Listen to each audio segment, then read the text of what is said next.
Are you curious about Gestalt language processing? You are not alone. Join me, Corinne Smoose, and Speech Therapy PD for our podcast, The Gestalt Get Together. Our episodes try to balance the enthusiasm and excitement about GLP and its associated intervention ideas, as well as a healthy dose of skepticism about how to understand and integrate this paradigm shift into your career and the field at large. We hope that you can get together with us to learn more about Gestalts. Welcome to Brainstorms, Functional Neuro Rehab for SLPs, a podcast presented by Speech Therapy PD. Brainstorms is designed for adult medical speech-language pathologists working across practice settings and across the lifespan. I hope that this podcast brings you evidence-based practice that's easily digestible and applicable to your everyday practice. Enjoy. The content of this course is based on the research and experience of the presenters. The listener is responsible for researching to determine if the information and skills taught are appropriate for their clients, students, or patients. SpeechTherapyPD.com does not necessarily endorse, recommend, or favor the information shared, nor any of the claims, opinions, statements, offers, or services made by the presenter. Hi all, it's Renee, your host of Brainstorms, Functional Neuro Rehab for SLPs. This episode coincides with the 1-year anniversary of the podcast. So thank you to those of you who've listened, who've liked us, who've given us a follow on your favorite podcast platforms. I appreciate it from the bottom of my heart. I hope you enjoy this episode and continue listening, as my goal is to provide you with ongoing quality education that is easily implemented into your daily practice. Thank you.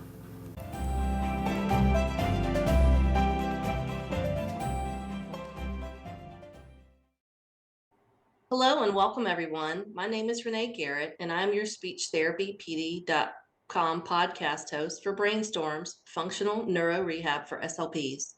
Before we get started, we have a few items to alert you to. Each episode is 60 minutes and will be offered for 0.1 ASHA CEU. Here are the financial and non-financial disclosures. Tracie Bearden is the Executive Director of TBI Med SLP Inc. She receives an honorarium from SpeechTherapyPD.com for her podcast guest appearance. Her non-financial disclosure is that she has no relevant non-financial relationships to disclose. My financial disclosure is that I'm a paid employee of a private consulting firm in the Commonwealth of Virginia. As the host of Brainstorms, Functional Neuro Rehab for SLPs, and other webinars on Speech Therapy PD, I do receive financial reimbursement. I'm also an adjunct instructor for both James Madison University and Old Dominion University. My non-financial disclosure is that I'm the secretary for the Communication Disorders Foundation of Virginia. And so without further ado, we welcome our guest, Tracie Bearden, MS, CCC-SLP, CBIST. Tracie is a Denver-based speech-language pathologist and certified brain injury specialist trainer. She has over 14 years of experience working with patients who have survived brain injuries in acute care or intensive rehab setting. She's the owner of TBI Med SLP, a nonprofit organization that provides brain injury education to the general public, speech-language pathologists, and healthcare providers to improve patient outcomes and decrease the prevalence of TBI in the community. Welcome, Tracie. It's so nice to finally see you. Hi, Renee. Thank you so much for having me on. I'm so excited to be here. So let's get started and just talk a little bit about kind of how you got started working with this population of TBI patients and your journey to the CBIST, because that's kind of a big deal.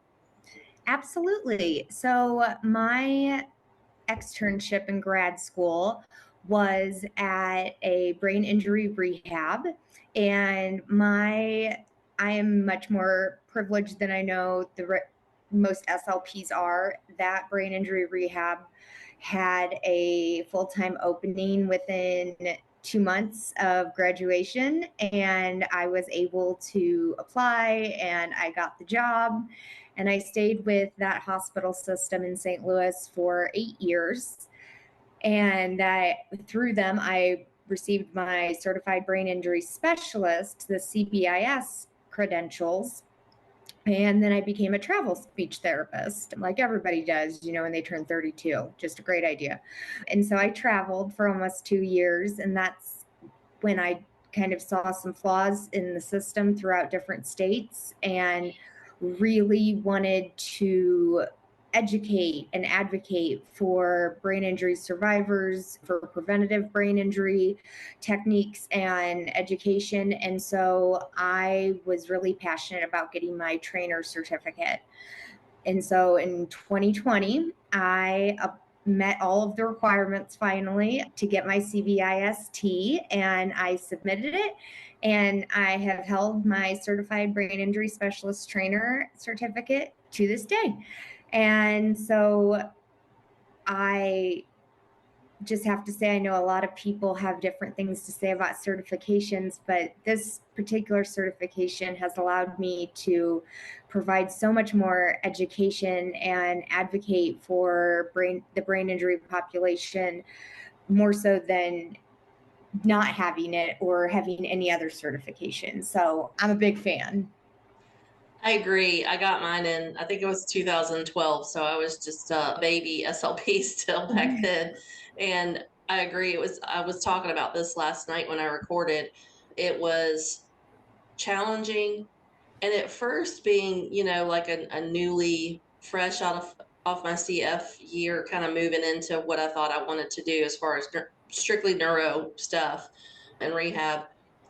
At first I thought, oh, this would be a great idea for the hospital for marketing. And then I was like, well, shoot, this will be a good idea for me for marketing. And then I realized it's bigger. It's bigger than that. There's a lot more ways that we can use it for advocacy. And certainly the maintenance of it is one of the components is continued education, specifically towards TBI population patients. And so I think for me, it's been a real kind of eye-opening journey. I'm always learning something new and finding out something that I didn't know, which is always, to me, is always a good thing. I totally agree with you. And the amount of continuing ed that we are required to have as CBISTs in just the realm of brain injury has really expanded over these past years. My knowledge of neurology, of brain injury in different areas outside of speech therapy, and I'm sure you can agree with this. I believe that it has made me a better brain injury therapist because of that, but because of my better understanding of the different complexities of the whole situation, of the social work, of the OT, PT, the whole gamut. And so, sometimes when we're starting over our year and we see how many continuing ed credits we need, it's a little overwhelming, but it really has just opened my eyes so much to the whole field of brain injury. Oh yeah, I agree. And just like you said, working with the population I've always been, even as a student, I was an out of the box. And that's not to say I'm not saying anything about not using evidence-based practice. It's just the ways that I think about doing things that are functional for the patients. Sometimes people will go, what? Where did you get that from? And I'll say, give me a magazine. I can do therapy with a magazine all day long. Oh, I'm absolutely the same way. I'm like, just give me a piece of paper and a pencil. I'm like, and we will break this down and be able to have a 60-minute therapeutic functional therapy session. Yeah, and again, thinking about the multidisciplinary team members, we also make a real effort to include caregivers, whether that looks like a family member or a neighbor or whomever that is, because that is such an area of, I think, and not everybody, but there's definitely clinicians out there who get really intimidated by a caregiver's presence. It's almost like they feel like they have to perform. And I started looking at it differently way back and thinking, okay, yes, am I a little bit nervous? Probably, but that was lacking of, the confidence that you gain as you continue on as a clinician and learn new skills and hone your skills. And now I look at it more as this is the person who can tell me what this person was like and what their skill set was and how they performed their job task or their daily life prior to their injury. So to me, it's a welcome space for the caregiver to be a part of what we do. I totally agree with that. Starting off as a speech therapist, nothing terrified me more than a caregiver with a notebook in the room. Dates and times. Right, exactly. And now I'm at the point where I'm like, do you want me to type this up and print this out for you? Is there something I can do to make this so you can be engaged and not taking notes? Whatever I can do to help that caregiver be more involved in the session or more engaged so that they're learning from what we're doing and they don't feel like they have to take notes and I can supply them with that later. I really make my best effort to do that.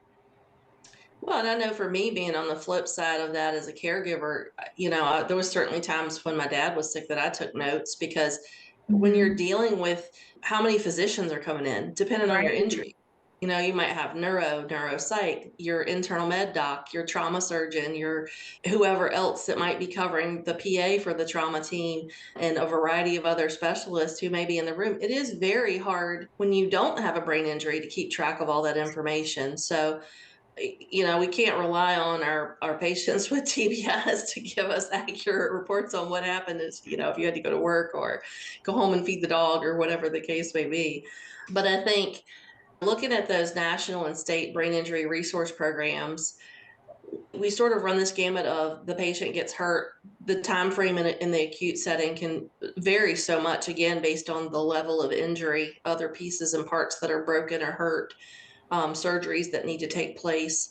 And we look at this continuum of, I think some people think everybody gets to go to inpatient rehab. Well, that would be a perfect world. I have no clue to this day why in the area I live in doesn't have a comprehensive brain injury recovery center.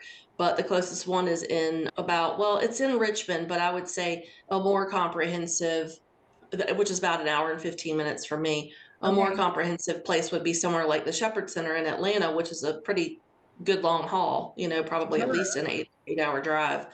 And then we think, skilled nursing, maybe they get to go home health and then go to outpatient. But for some patients, that's not the case. And so looking at those national and state brain injury resources that have immediate access for patients, caregivers, families, whatever the case is, when they do get out of the hospital, because some people get out of the hospital and they don't have insurance and they can't go further in their rehab journey. So I actually am very familiar with this from having had a private practice in Colorado for 2 years. Here we are lucky enough to have the Colorado brain injury waiver where they can get services through Medicaid and different adaptive resources and services. But let me tell you about that application. It is not easy. It was not, if you don't have the support to help, like at home, to help you fill it out, you don't get it, which is really unfortunate because that's how most systems are. And my number one go-to that I give my patients as a resource when they leave, when they're discharged, is the Brain Injury Association of America, because they do have the National Brain Injury Information Center. And so their National Brain Injury Information Center assists, and you can call them or you can submit a form online, which I love that they have both options, because trying to navigate a website after a brain injury people don't understand, is very complex. But they assist in locating specific rehabilitative, legal, financial, and other support services essential to maximizing a survivor's individualized recovery needs. And so that is one really important resource and tool that can help patients after a brain injury locate specific resources. And then at the state level, and this is not every state, unfortunately, there are different state brain injury associations or different state brain injury alliances. And on our website, tbimedslp.com, if you go to resources and patient resources, we have a link you can click that has a map, and you go to your state and click it. And most states, I have to say not all states, we did not create the map, have a link to your state's Brain Injury Association website. And each state's brain injury association or alliance offers different things. So for instance, in Colorado, we are very lucky and we have what's called a resource directory where providers of all different disciplines, everywhere from mental health to speech therapy to neuropsychiatry, have listed themselves in this resource directory so that survivors or caregivers can go on there and find their contact information. And then, like the State Brain Injury Association for Missouri has something similar, but you call a phone number and they help you with your individualized needs and give you different referral sources and references. So again, this is unfortunately not every state. Sometimes social media, Instagram, you'll find a State Brain Injury Association through there, which may be more up to date than their website, but there are various states that do offer this sort of organization. Yeah, and I know in Virginia, we do also have that community resource directory, the resource libraries. Yes, you were telling me about that.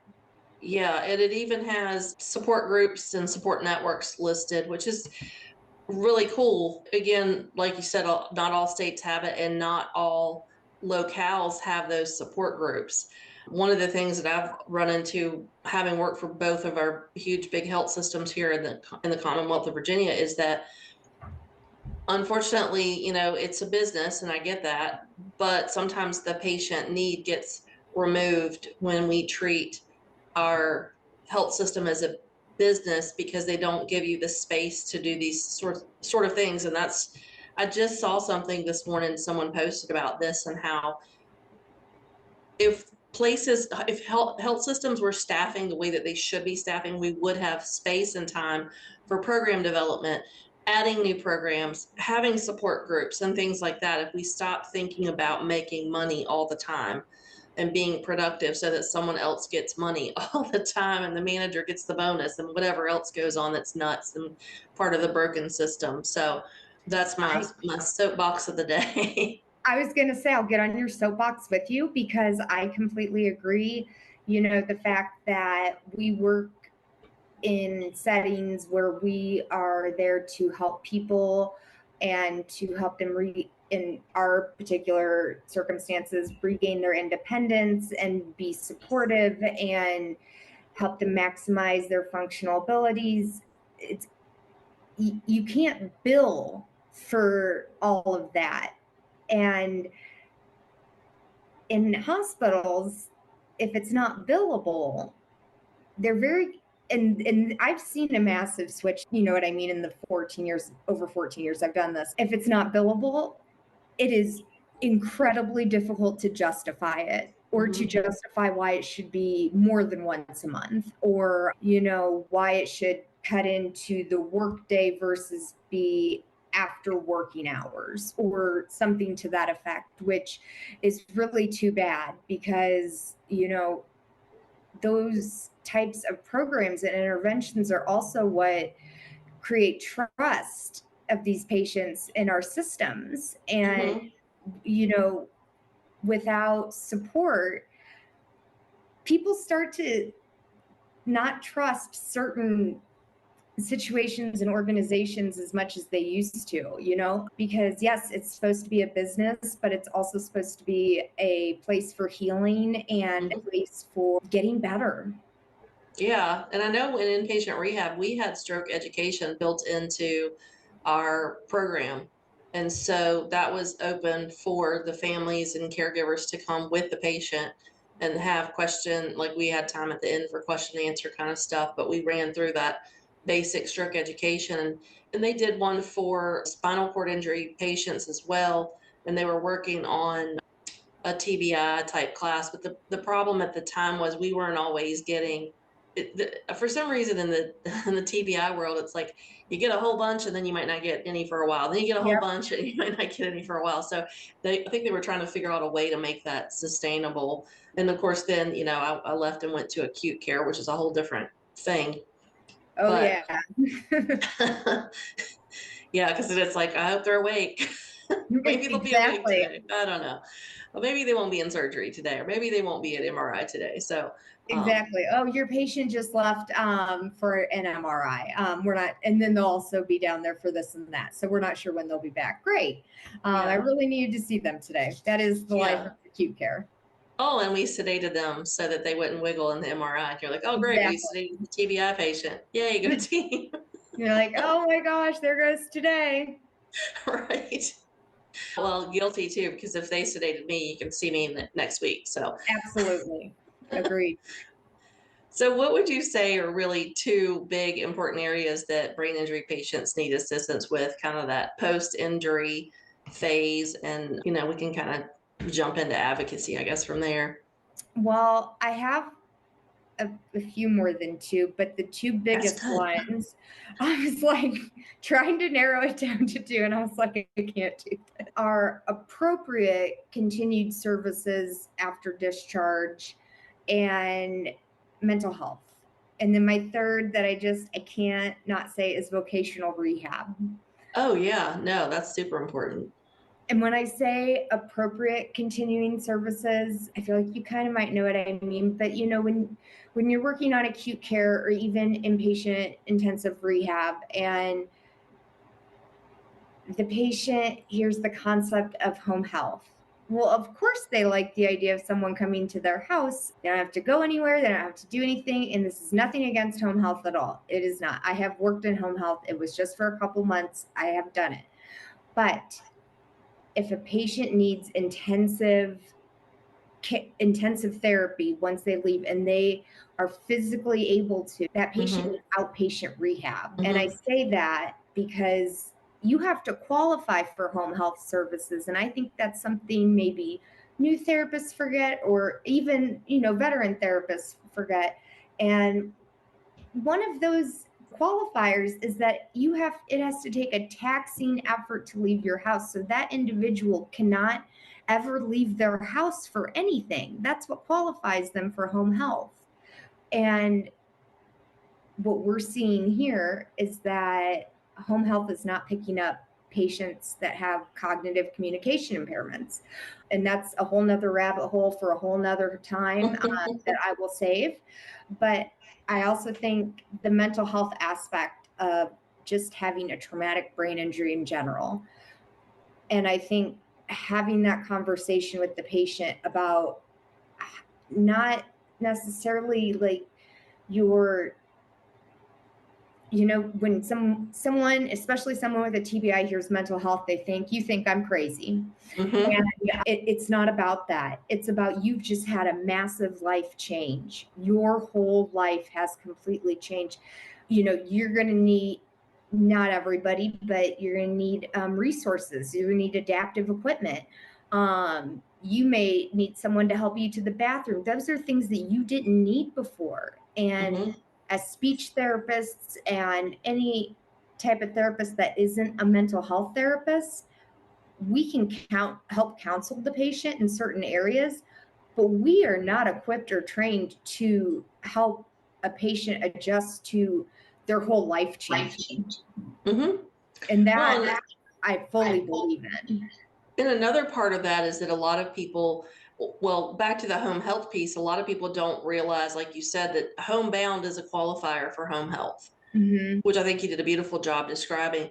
And then the other thing was that, the mental health piece, a lot of the clinical depression things and anxiety that we see are that your brain's neurochemical transmitters responding to what happened to the brain, to the injury itself, and having that change is a biological thing that we can't control. And I think when you say that to people, it's almost like a catharsis for them, because they're like, oh, you don't think I'm crazy, or now I know I'm not crazy. Can you tell my spouse that, or can you tell my son that, or whatever?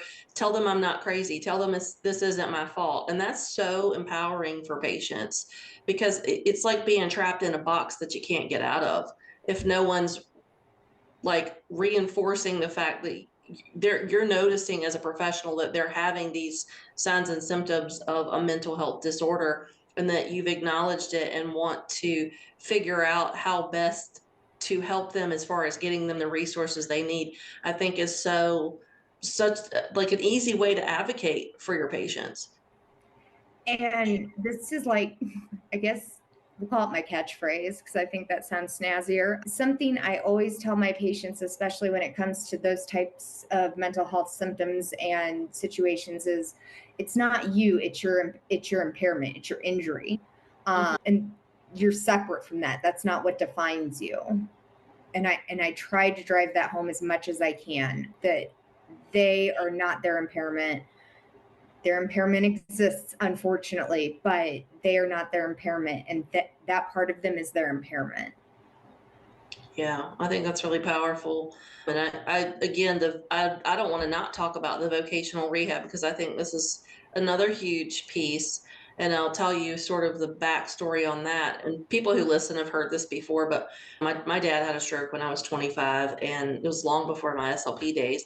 And I remember when he went, I mean, it was significant. It was significant. He had to medically retire, but when he went for his first Social Security disability hearing, the judge said, well, you could be a greeter at Walmart and make minimum wage. Why do you think you need to be on SSI? And my dad was just like, I mean, he had some cognitive stuff. He had aphasia too. So, Yeah. but it was like, what? What do you mean? I mean, oh my gosh. physically, he was still walking with a cane at that point. And so that vocational rehab would have been super helpful for him if he was going to be able to find something that would accommodate his skill set. But my dad worked as a nuclear production foreman in the shipyard, so I don't think that would have been. There's a lot of skills there that not like you're going to go use at Walmart. So, and my reasoning for bringing up vocational rehab, I believe is my belief is the access to it. Yeah. And I don't think that it gets referred. People don't refer out to it as much as they should at maybe the intensive inpatient rehab level, like in one of their referrals, like here in Colorado, a doctor doesn't send a referral to vocational rehab. The patient is expected to initiate all of it. And so it's just, that is what I find to be the barrier, is the access to it for brain injury patients, really. Well, and much like some of the titles, like occupational therapy, for example, occupational therapist, people assume they're going to be working on job training a lot of the time because they don't know. And so when they hear vocation, I think here, a lot of people hear vocation. Well, we used to have something called VOTech, and VOTech in high school was where the kids who were like in trouble went to get a skill set. And so there's this sort of negative connotation about vocational rehab because they're like, oh, I don't want to go work on cars, or oh, I don't want to go learn how to be a welder. It's like, I get that. Yeah. So I think the name straight to the point. Yeah, you would think vocation, but I guess with occupational, that means your occupation, and that's not. So it just like with us, speech language pathologist leaves out swallowing. Misnomer. Yeah. Yeah, I had a student in my TBI class that got upset with me because they had their first case study to dissect last week, and I thought it was pretty straightforward. The very first injury listed was bilateral mandibular fractures.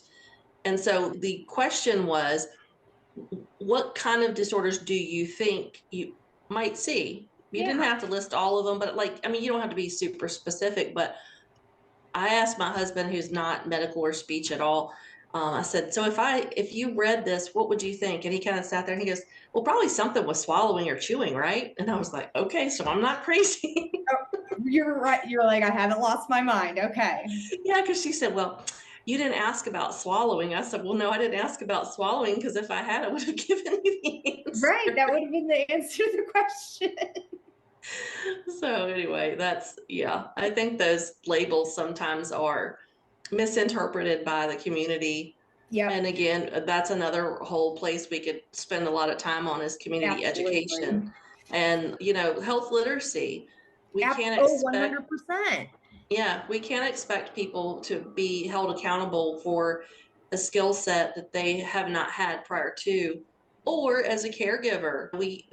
where I worked in the rural hospital was a lot of laborers and farmers who left school in their elementary school years, or even, mostly elementary school years, or maybe junior high was what it was called back then.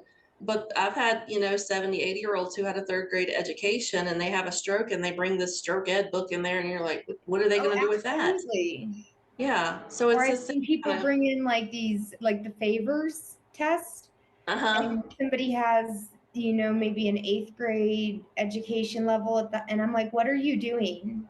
Yeah.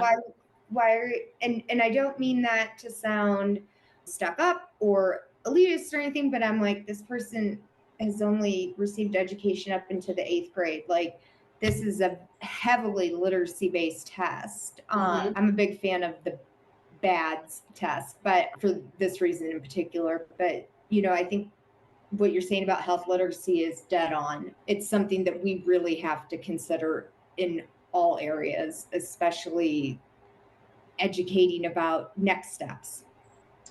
Well, and one of the things I've mentioned on the podcast before, and even in webinars that I've done, is it's always interesting to me, like where I live is on the East Coast. We have a very wide, broad cultural community here. We've got a lot of different ethnicities. It's always been that way. I've lived here most of my life, and it's always been that way. I think being a port area, being a heavy military area, having the large shipyard here, you have a lot of different kind of people. So I grew up that way.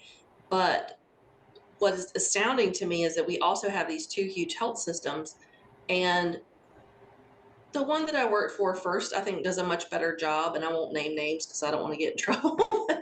I think they do a much better job with community education and at least putting forth an effort. And the one that is the largest one in the state is, they really don't, what they think they're doing, they're not. Because when you have a health fair and the expectation is that people in the community will come to it. Well, again, what if they can't drive? What if they don't have transportation?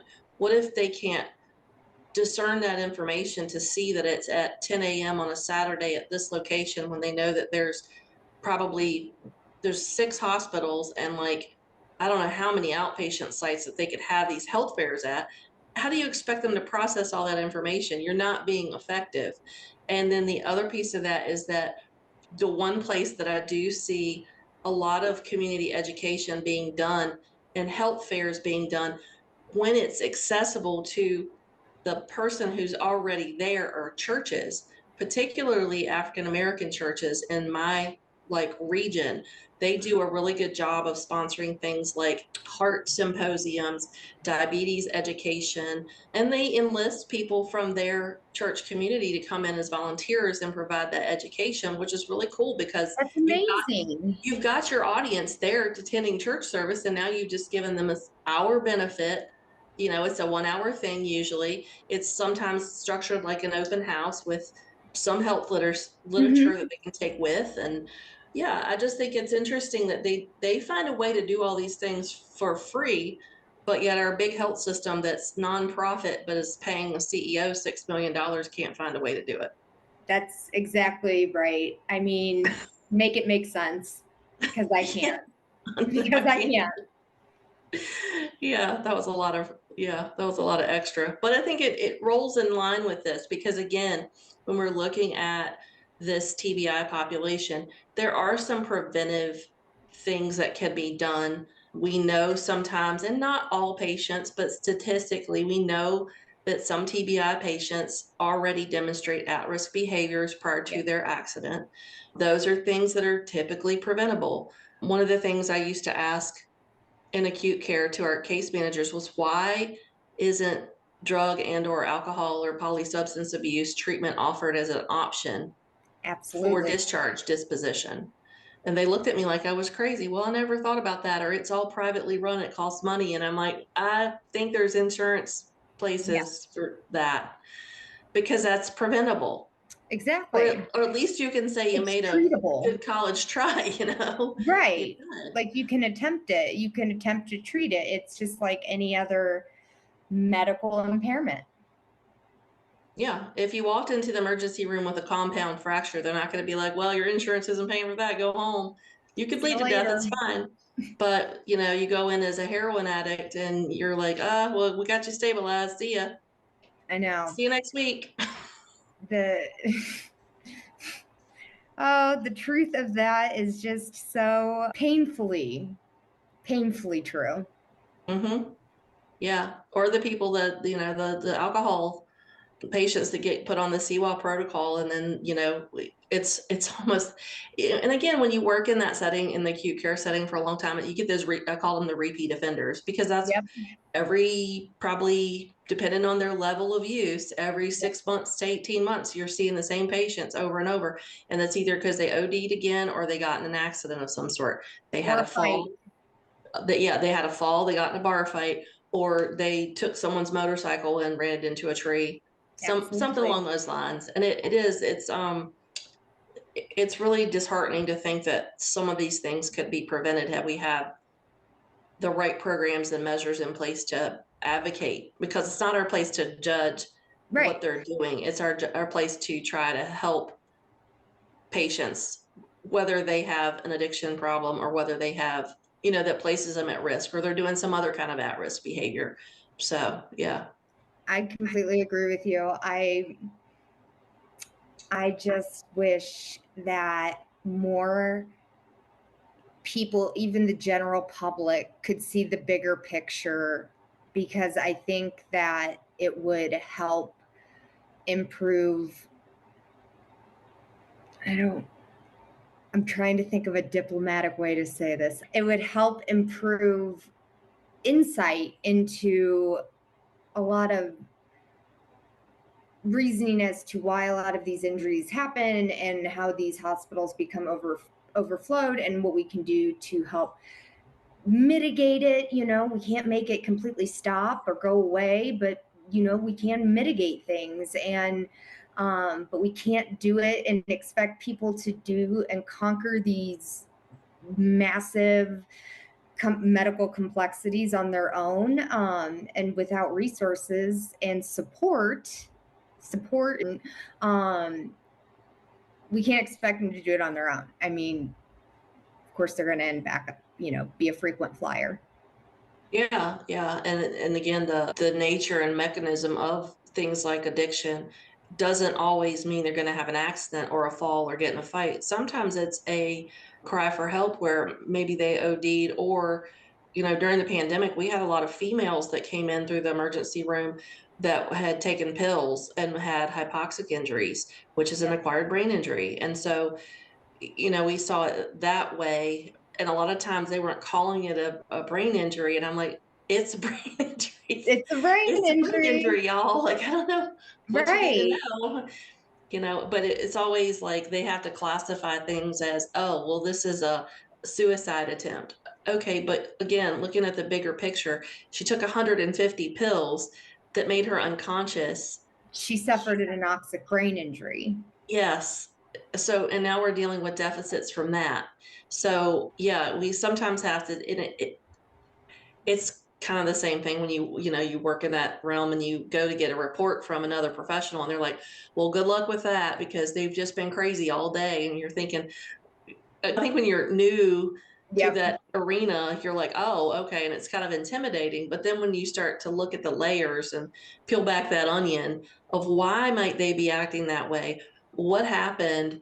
Well, you know, go back to the old ABC, antecedent behavior consequence, right? And when you do that with TBI patients and acquired brain injury patients, it's like, oh, well, yeah, no wonder they're acting like that, because they're trying to get you, they're screaming because they've got to go to the bathroom and you didn't come help them. And you just think that they're being crazy, but really they had a physical need that they couldn't communicate to you. 100% agree. Yeah. So we got a lot of work to do, man. I know. Writing all this down, making sure it all gets taken care of. Somebody's got to do it, right? Yeah, two-woman team. I'm sure I know that there's a lot of other people out there that are advocating though, which is good to see. And I always tell my students not to use social media as a scholarly tool, but it's certainly a good place to find resources. Yes, And as long as you're vetting those resources, once you find them, we've got some really strong advocates as SLPs right now who are, moving mountains and doing big things for sports concussions and TBI education. So that's really nice to see too, because then you can start to see or follow along, look at their advocacy efforts, look at their resource pages, because most people are in different states. And so we can kind of see what other states are doing too. Yes, absolutely. And I agree with you. You just got to make sure you vet your sources. Yeah. Yeah. I had a student come at me last year with grammarquiz.com Oh, as a refute for a quiz. And I was like, well, let's go to Purdue OWL, the language lab. Let's look there first. And if then you have scholarly information, that's a whole different story. Oh boy. So what kind of strategies would you say are important? Let's start with clinicians first for overcoming barriers. I do think it can be difficult for clinicians to overcome barriers, especially when you work for large systems. But what I think that you can do to be the best advocate for your client or your patient is, to make sure that you're giving them a discharge resource, setting them up with resources like the Brain Injury Association of America or your state brain injury association, making sure that they have an HEP and that they have the contact information. And you might have to go to your social worker to figure this out, but the contact information for the next level of care facility, and explaining to them what to kind of expect. And so if they're going to home health, say typically this happens, and then you can go on to outpatient therapy, and then you can kind of break down what outpatient therapy is like. You don't have to feed them step by step everything, but kind of set them up for success and what they should expect. And try not to leave too many loose ends, kind of just prepare them for what's to come. And like I said, giving them that resource of the Brain Injury Association of America or the state Brain Injury Association is really critical, so that they have somewhere to go to that will be a resource for them for the rest of their journey. Yeah, no, I agree. That's excellent stuff, because I think a lot of times when you set the patient up for what we would call setting them up for success, right? You want to make sure that they have some sort of idea, because most of the time, I think in general, when someone's hospitalized, they have a lot of questions. Mm-hmm. Questions tend to come when the care providers have left. And then if you can try to arm them with as much information as you can, so that they're not so afraid and they don't feel abandoned and they don't feel like this is never going to get any better, this is never going to end. If you're honest and you give those resources, I think that helps really empower patients. Let's talk a little bit then about caregivers and how caregivers can overcome barriers. So I think part of the answer is the same, and then part of it is a little bit different. So I always suggest to a caregiver, and I say maybe now's not the time, but there's going to come a time where I recommend that you attend a support group meeting for caregivers. I said, because nobody in your friend circle, unless they've gone through this circumstance, is going to truly understand what your life is like except the people in that support group. And I truly mean that. And that's coming from me, who, surviving a TBI myself, has gone to a support group. It is a fact, and not everybody's ready right away. And that's why I tell them that. But also making sure that you answer their questions and involving them in kind of that discharge planning and education time. What questions do they have? Even if you have like a laptop, even going through the Brain Injury Association of America's website with them and showing them the different resources for caregivers. And they have caregiver support groups on there as well, if I'm not mistaken. But like showing them that they have these webinars for caregivers and different things like that. And, it doesn't take a lot of time, people. It takes a couple minutes just to sit down, and especially caregivers that might be of advanced age, and just showing them. Mm-hmm. Yeah, our geriatric patients, number one in that, that area for brain injury is falls.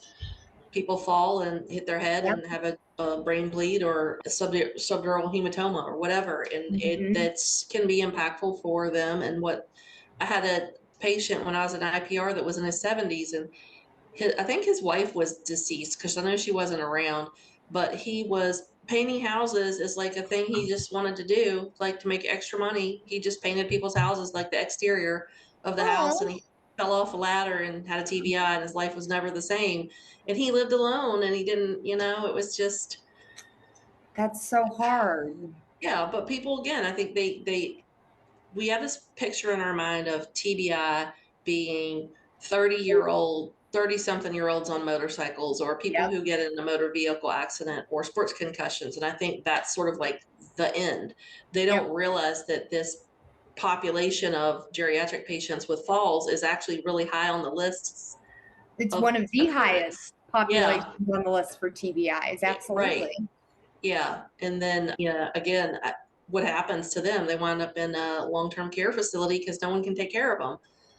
And that is another soapbox I could get on, because it shouldn't be that way. But like you said, that is what happens. That is what happens. And then again, you get and I'm not saying every long-term care, but the ones that I've seen and been a part, like, I didn't work there, but I did clinicals there, or like family members were in the SNF side of the long-term care. They become sort of this repository for patients who have mental illness too, who have nowhere else to go, especially if they don't have access to a state mental health facility. They wind up there, and it's just very, again, it's a broken system, and it is. it's And then just it becomes very isolating for patients. And I have seen similar things like you have mentioned, and it's a broken system, unfortunately. Yeah, and I'm just looking at our own Brain Injury Association of Virginia's resource library. They have general articles, professional articles. They also have it in Spanish. Oh, They have cool. on-demand access to educational webinars. And then if you don't want to be a part of the webinar, they have visual, like just videos. Oh, that's wonderful.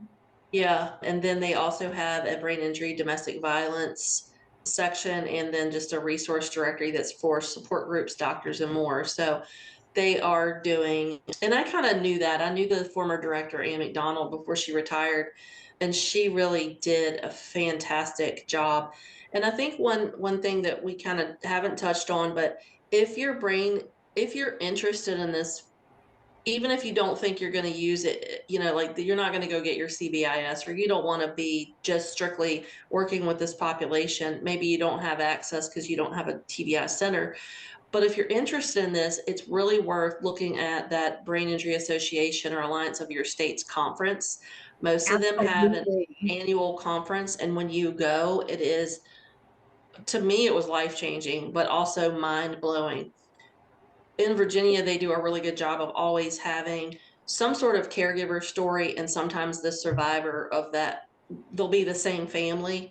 And it's always interesting to hear that, because then they also start to delve into things like they'll have physicians there that go into sleep disturbances.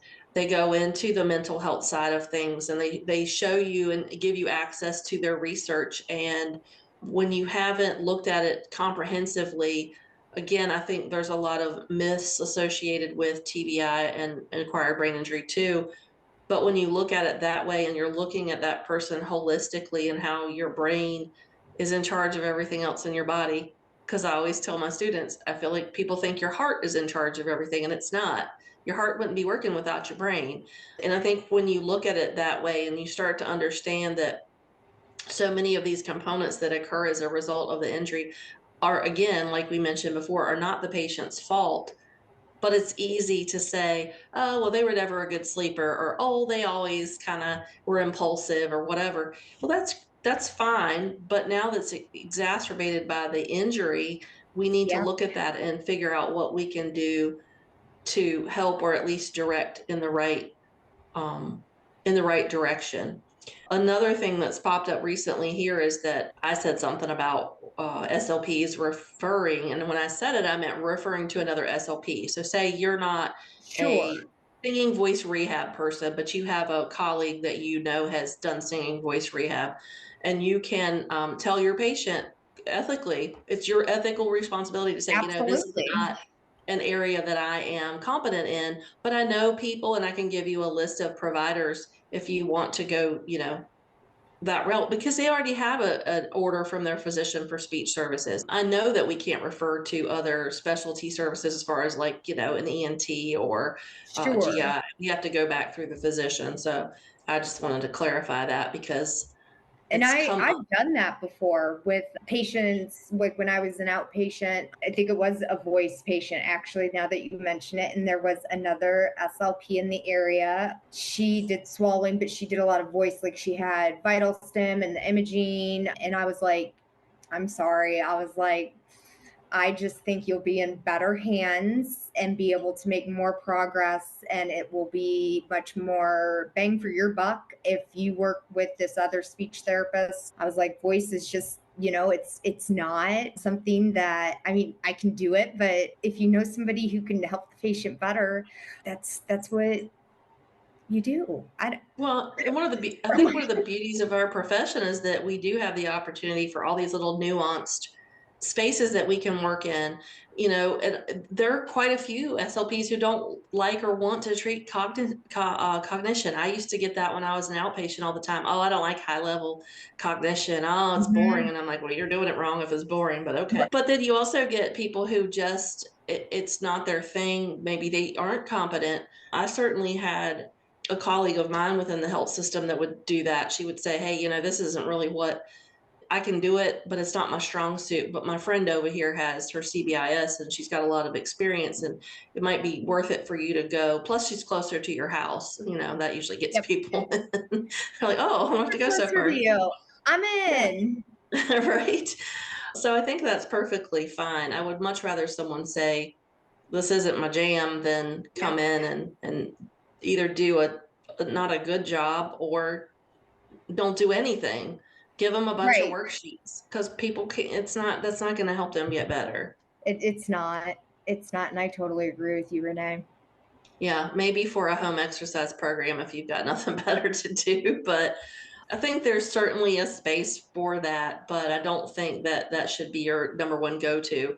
Can you use it for attention? Sure. Can you use it for some executive function tasks? Yeah, if you're doing higher level stuff. Should it be the primary mode of your therapy? No, probably not. No. Yeah, no. Okay. And the other thing is we really have a lot of options when it comes to apps as our patients get better and they're able to process light and text and sound and all those things that we know can be the sensory things that can be triggers for patients. There's some really good apps out there that I know I certainly used in outpatient, and I had a couple of patients who had the financial means to purchase it for home exercise practice too. So that is another area I think is a really practical way for clinicians who maybe don't know where to start. And I don't get paid by either of these or endorse them, but I will say that I used Constant Therapy and I used Tactus Therapy. Yes, I love both of those. And I'm not endorsed, or nor do I get paid by either one too, just for the record, everyone. Well, and I think the thing about both of those, like Constant is sort of more geared towards cognition, in my opinion, but Tactus is apps. You can use those for things like sustained attention, divided attention, especially when you're looking at like the comprehension app or the reading app. They've got different time tasks and things that I just think I love them. I think they're great. Is it for everybody? Is it a one size fits all? Probably not, but you definitely, get some benefit for that younger population who, they're on their phone all the time. Absolutely. They probably want to get back to, they want to get back to being able to text their family, friends, loved ones, significant others, whatever. I think if either of my kids had to have a phone conversation, they might have a heart attack because they're so used to texting. That's great. Yeah, it's just part of our culture now. It's just how it's evolved. Yeah, it's the norm. I don't know. We have a lot of work to do still, and I feel like if we can get like our everybody to get on the train. Just got to get the people on the bus. Come on our advocacy train. We can do it. Oh boy. Anything else you think is like important? I know, well, and I will say this, and you're not paying me either, but I really do like your website and the way that you present information as far as making it free and accessible, because you have stuff on there for clinicians and for consumers as far as patients, clients, caregivers, that I think is it's just such a great place to have it because it is accessible and free. So thank you for doing that.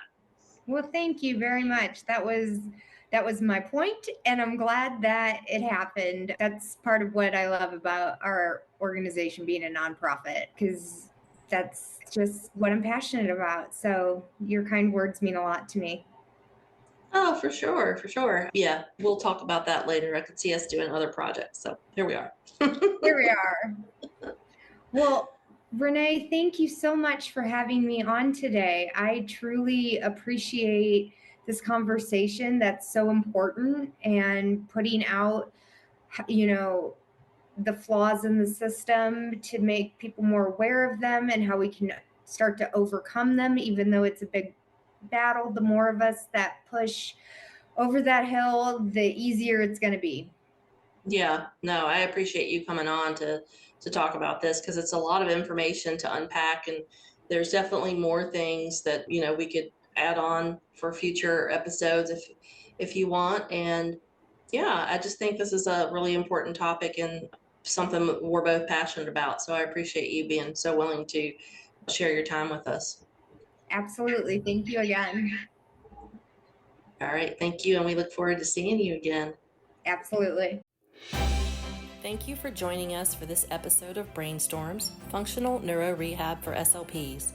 We have a special coupon code for our listeners to receive $20 off any annual subscription to Speech Therapy PD. Head over there to get ASHA CEUs for listening to this podcast and all other episodes. The code is Brainstorms20. 20 is the number 20. We appreciate your positive reviews and support, and would love you to write a quick review. Also, subscribe. If there's a topic you'd like to see us cover in the future, you can email us or comment in the comments section or message us on social media. Remember to go to Speech Therapy PD to learn more about earning ASHA CEUs for this episode and more.